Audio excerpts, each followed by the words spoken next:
Shalom, shalom.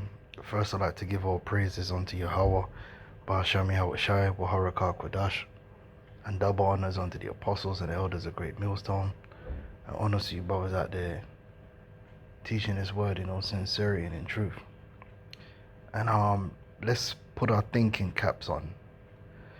All right, when we read the Bible is a consistent narrative. Now, these goofy Christians want you to believe in the mythos of the underworld, which they call hell, in which transgressors after death are punished for eternity. They suffer for eternity, being burned and whatever long list of scourges and punishments you want to add on to that, depending on whichever mythos you want to sign up to. And by the way, hey, go watch that video about Dante's Inferno, the Divine Comedy, the 9 Circles of Hell. Extremely entertaining, but complete bullshit. All right. They want you to believe that that's part of the biblical narrative. The idea that after death there is a good place and a bad place. Both are eternal. All right. And that's what it's all about, right? You ask a goofy Christian, they'll tell you, well, they're trying to go to heaven because they don't want to go to hell. And they believe in these places according to popular mythos. The problem is that something it doesn't get any bigger than being tormented for all eternity. I think that's a big deal. Would be at the center of the biblical narrative from the beginning, wouldn't it? Something is of that gravity. Almost nothing else matters really when you think about it. Like, do you know how long eternity is? Do you understand what you goofy Christians are saying when you're saying that someone's going to suffer without end? Do you understand how long that is? That is not even, you can't even put that into the realm of time. That is absolutely insane.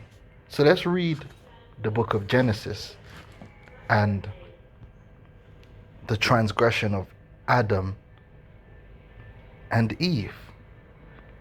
So Genesis 3:1, it says, now the serpent was more subtle than any beast of the field. Now, if you can receive it, this serpent was speaking about a man. A man who is the wicked, the corrupter, the devil.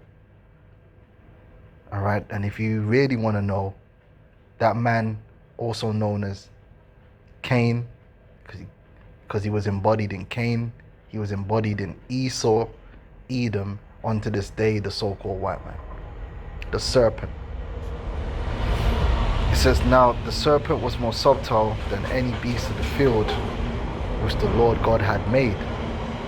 And he said unto the woman, yea, hath God said, ye shall not eat of every tree of the garden?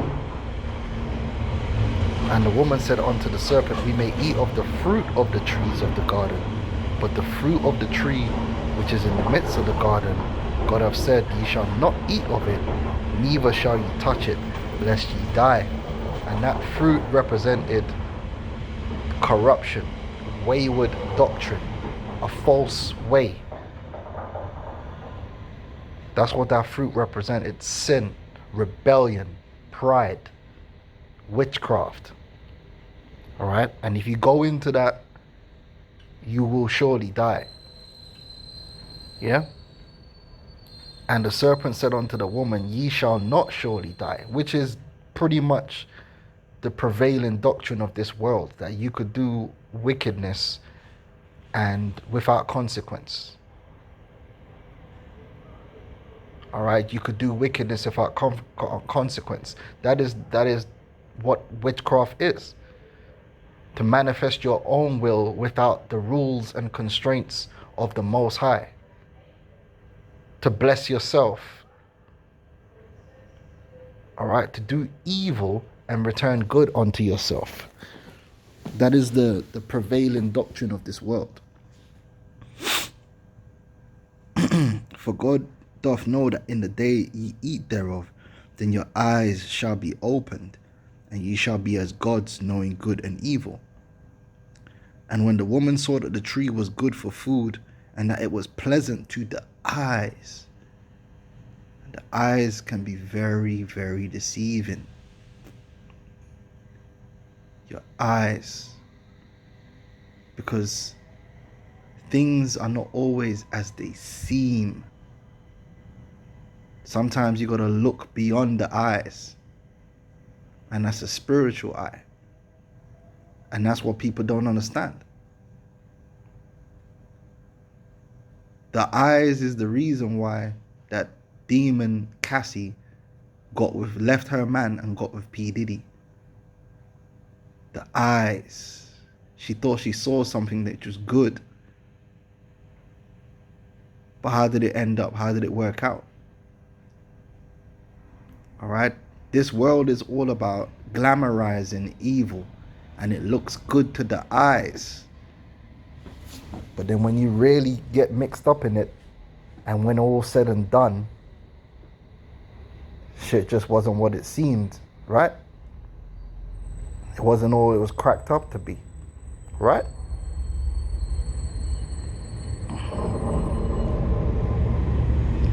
A tree to be desired to make one wise.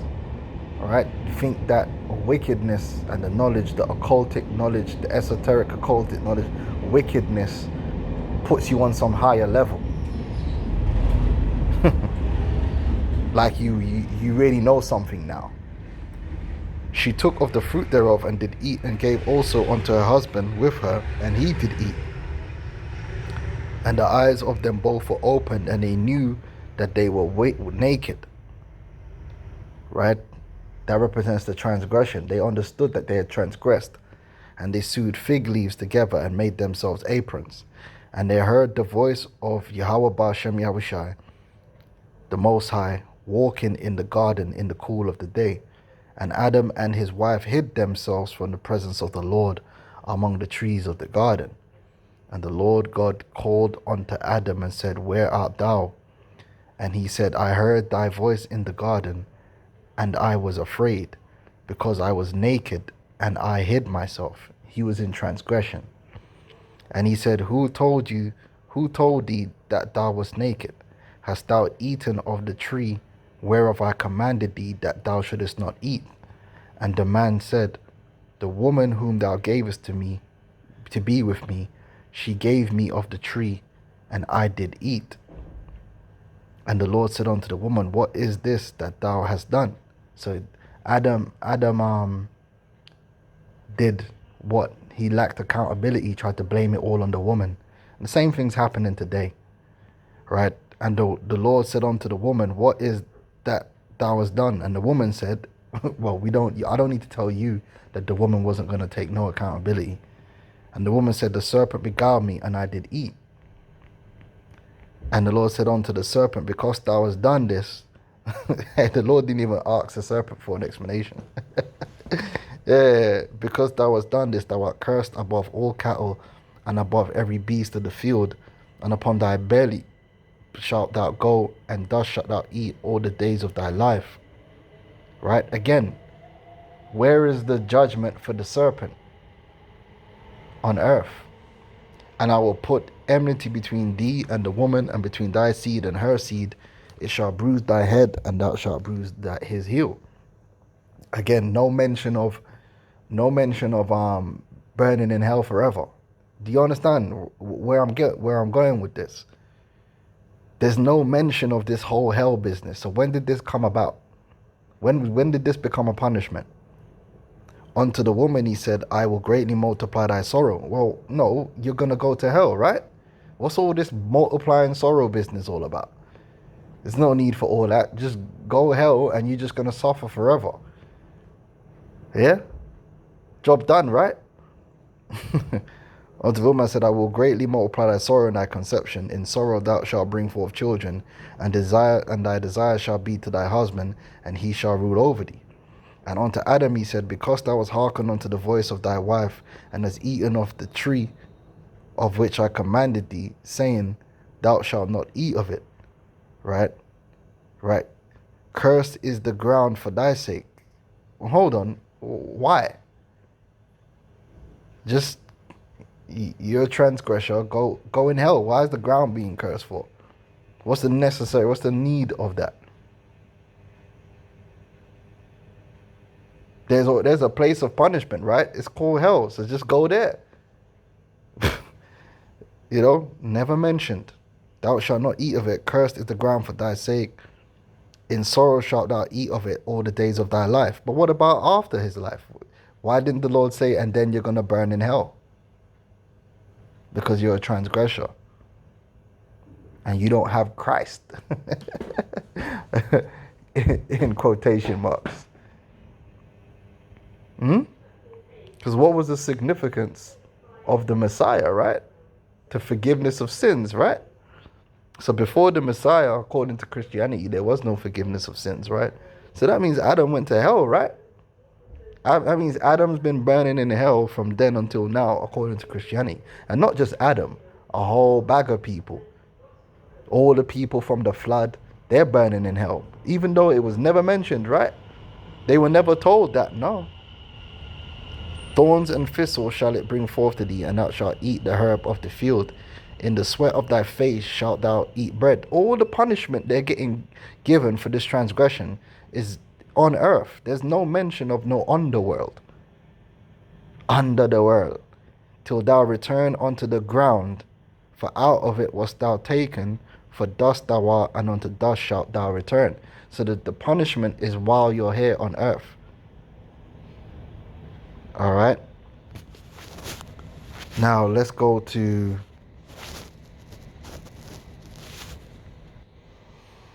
this is Genesis 6, right? And it came to pass when men began to multiply on the face of the earth, and daughters were born unto them, the sons of God saw the daughters of men, that they were fair, which fair doesn't mean light-skinned. Fair means good-looking. They made so-called white supremacy change the meaning to mean being light-skinned. And they took them wives of all which they chose, right? And the Lord said, my spirit shall not always strive with man, for that he is also is flesh, yet his days shall be 120 years.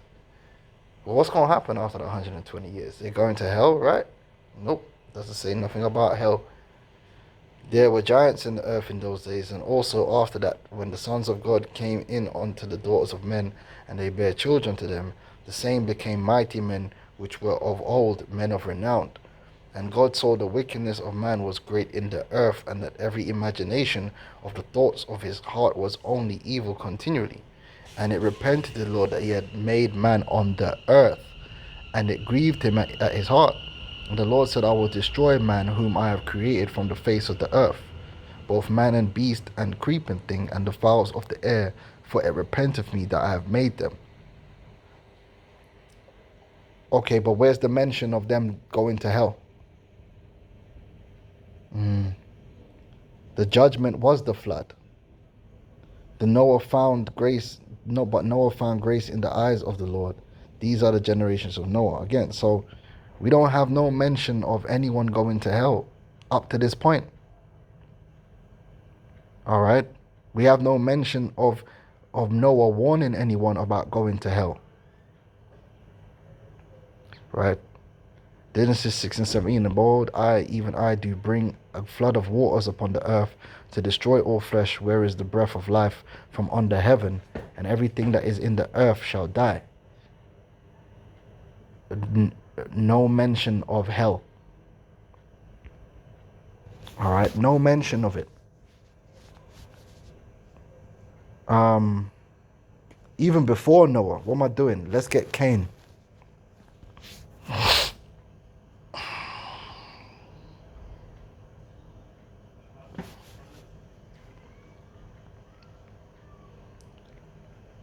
The judgment of Cain.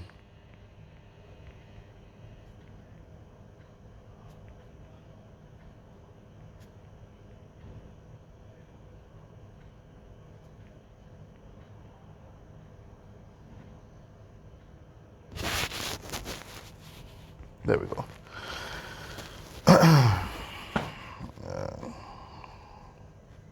There we go. So Genesis 4 and 11. So this is what the Lord said to Cain. And now art thou cursed from the earth. So he's cursed from the earth. So his punishment would be, he would be cursed from the earth. Not that he would burn in hell, which have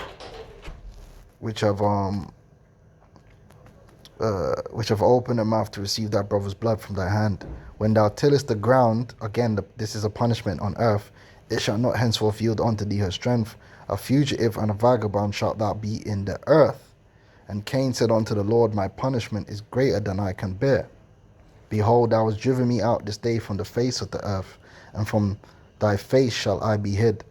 And I shall be a fugitive and a vagabond in the earth. And it shall come to pass that everyone that findeth me shall slay me. So, I mean, I don't know about you, but if dying and burning in hell for all eternity was a thing, I would have mentioned it. Man's mentioning all that, people, someone's going to kill me. I ain't worried about anyone killing me. I'm worried about this whole burning in hell thing forever. Never mentioned. Never mentioned. Never mentioned in the whole Listen, you look through the narrative. Something as, look, the word hell, forget, which is actually Sheol, it's not hell. It's nothing to do with the underworld, all this bullshit. Isn't found in the scriptures until Deuteronomy. So you mean to tell me that people have been dying and being condemned to burn for all eternity, and it isn't even mentioned to any degree? Any degree. Look. You got Deuteronomy. Then the next time it's mentioned is 2 Samuel's. It's not even in the Torah. It's not even in the law. It's not even there. Moses didn't warn the Israelites about that. Don't you think that would be a big thing? Because it's a big thing to the Christians. They always talking about it. But it don't seem like no one else was talking about it. That's what you got to lead with. This is ridiculous, man. Look at this. It says, the wicked shall be turned into hell, and all the nations that forget God. So I guess that means that all these nations are going to go down to hell, right? No, it says they're going to be turned to hell, which is the grave, which means a low point, right? They're going to be in a bad way on earth. All right? The nations are judged on earth. When you read the narrative of the Bible, whenever anyone was punished, their punishment or their reward was always on earth. Even the Israelites, even the salvation in the gospel is written that they shall reign in the earth. He said that you shall gain lands and daughters, and all these are things on earth. The idea of our underworld, reward and punishment in a metaphysical realm eternally beyond death, is mythos. It's mythos. Doesn't belong in the Bible. Earth is the stage. Earth is the stage of the Bible, and it always has been. And that's how all the prophecies are written. Every prophecy in the Bible is manifested on earth. This is the stage. Just read the Bible, man. This bullshit hell underworld doctrine don't make no sense if you just read the Bible. Shalom.